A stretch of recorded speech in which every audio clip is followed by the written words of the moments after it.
Hey everybody, it's Jason Blaha here, and tonight I thought I would do a little bit more of my arts and crafts in the traditional old world way and talk to you guys just a little bit about body weight exercises and understanding how resistance works on those, because there are quite a few guys, generally guys who are newer to the iron game, who don't understand how resistance actually works on body weight exercises. And I know to a lot of people they'll say, what, that doesn't make sense, how can they not understand it?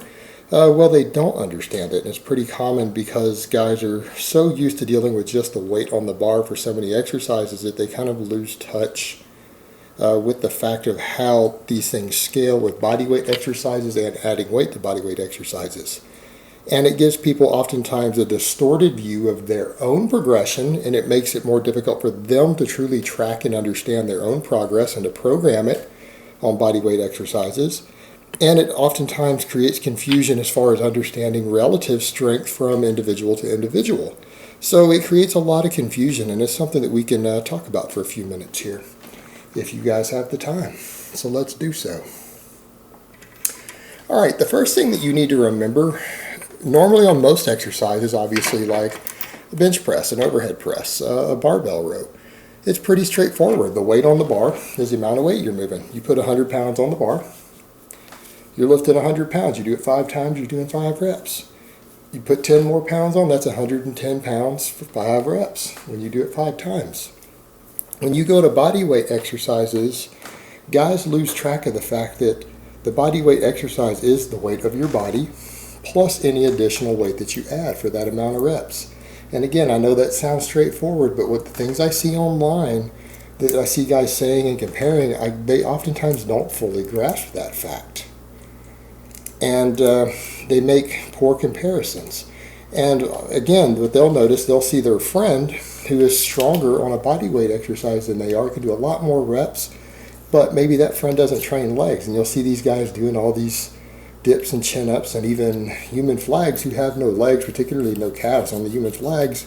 And then these guys will feel bad about themselves, not realizing that they're carrying sometimes 20 pounds more body weight than that guy, even though they have similar size upper bodies. And if you're carrying 20 more pounds, let's say you weigh 180 and that guy weighs 160, you're actually just as strong as he is, if not stronger. If you're doing 10 reps versus his 12, you're probably actually stronger than he is if you were to plug it into a calculator. But it feels like because he's out repping you that you're doing that, he's doing better than you are. And and again, that'll make guys feel bad about their own progress. But there's another magical component that makes bodyweight exercises fantastic, and that is the fact that with bodyweight exercises, as you gain muscle, your resistance goes up automatically. Meaning if you've gained over the course of a good solid year of training, you've put on 10 pounds of muscle and at the same body fat pretty much, and you're doing the same number of reps or have only added a rep to your body weight dips or chin-ups or even glute ham raises, that you have actually gotten reasonably stronger. It just might not seem like it because you're like, well, I could only do 8 chin-ups a year ago and now I do 9. I don't understand. I haven't gotten much stronger, but it's like you've added 10 pounds to a lift and a rep. So you've actually gotten stronger than you might actually think. So you've actually made more progress than you're giving yourself credit for. And that's the other beauty of it too, is that as your body weight goes up, as you gain muscle over the years, you're adding resistance by default to this exercise. It's already built in. So it's kind of a self-feeding thing. Even without adding additional weight, you're adding resistance over time, over the years as you put on size. It's small amounts of resistance, but small amounts of resistance makes you stronger. It makes you bigger. So it's one of the beautiful things of it is that the increased resistance, the progressive overload, is just inherent already. But it can make it difficult for guys to track because, again, guys will try to do it on a percentage-based system. Let's say they run something like one of my linear intermediate program, for example. And they decide they want to use bodyweight exercises as some of the accessories and track the numbers the same way. Well, they need to factor in with their starting numbers on those percentages any weight they gain as well. And as you track your body weight exercises over time, you do need to note your body weight, not just the weight on there, because if you weigh 160 pounds and you add a 25-pound plate, you've technically done 185 pounds on that exercise. You haven't done 25 pounds, you've done 185. And if you gain 5 pounds of weight over the course of that training cycle, that 5 pounds needs to be added to your resistance if you want to accurately track where you're at on your strength, so that you can keep up with percentages, numbers, calculated maxes, so that you can program it into, a little more advanced training program. You need to note your body weight in there, because that is adding resistance, and that is important if you're going to run a real heavily structured program like that. So you really need to account for that, and it's going to give you a more realistic understanding of how you're progressing. Because what you don't want when you're trying to track your progress is an unrealistic understanding, because if you're shortchanging how far you've come, you're going to feel demoralized sometimes, because you don't realize that you may have done better than you thought you did if your body weight changed 15 pounds. And you're thinking you haven't progressed as much on an exercise, that you've actually added another 15 pounds of resistance you weren't accounting for. Or you can overshoot yourself in the wrong direction also by not tracking that. It can give you unrealistic projections when you're trying to get an estimate of, say, performance, just overall performance as an athlete and things. So it's really important that you keep up with that. And the other thing, too, when it comes to relative strength, you'll see a lot of guys who are really lightweight and smaller, and again, particularly guys with very little lower body development, who are more biased towards their upper body development, so they're proportionately stronger on the upper body, will get compared to different people and not realize that if someone does the same number of chin-ups or dips that one person can do, but they're 50 pounds heavier, they're stronger. Meaning a 160-pound guy who can do 12 chin-ups is a lot weaker than a 210-pound guy who can do 12 chin-ups.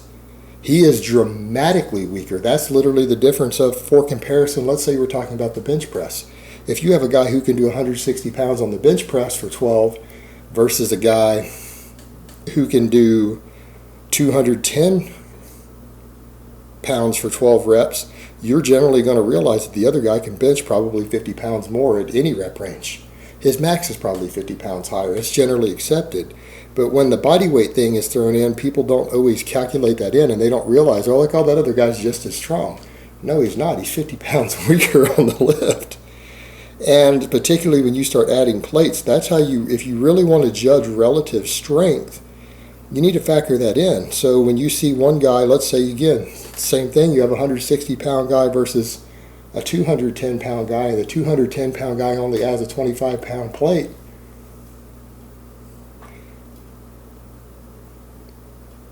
But the 160-pound guy is adding 50 pounds of plates. Which one is stronger? The guy adding the 25-pound plates, because he's still moving another 25 pounds for the same number of reps. He's still measurably stronger. So you've got to keep that in mind. And people say, well, he weighs more, he should be stronger. Well, that's the point. He is, though. He is stronger, and of course it's because he weighs more. It's because he has more muscle. He has more strength. But the fact that he has more muscle doesn't mean he isn't stronger. They're not equal. So you need to factor that in when you're comparing body weight exercises, both for yourself, your changes over time, and if you're really trying to assess the strength of an individual on that exercise, their body weight absolutely has to be factored in. And remember, these things don't work in ratios. Strength is never measured in ratios, and we know that from powerlifting, we know that from Olympic lifting. There's a reason they run different formulas for cross-class. If you run pure ratios, the biggest, strongest men in the world are actually the weakest, and the guys in the 120-pound classes and 130-pound classes are actually the strongest in the world. No one uses ratios for real strength sports. They favor the lightest, smallest guys. And if you don't know what I mean, have you guys ever heard of a super heavyweight guy in powerlifting or strongman or anything else deadlifting 3.5 to 4 times their body weight? Has anyone well over 200 pounds ever pulled 4 times their body weight that any of you have ever heard of? No, but there are guys in the 130s and 120 pound classes doing it. Multiple guys. 3 times body weight deadlifts are extremely common in powerlifting. In the lighter weight classes, they're quite a bit rare. They're considered to be very impressive when you start getting over the 200 pound weight classes. You're getting pretty respectable, very respectable. I've seen guys in the 140 pound classes just open, straight up open with 3 times their body weight.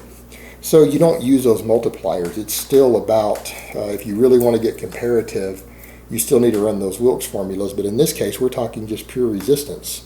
And again, a guy who weighs 50 pounds more, who can hang with a lighter guy on bodyweight exercises, is still lifting 50 more pounds. He's still 50 pounds stronger.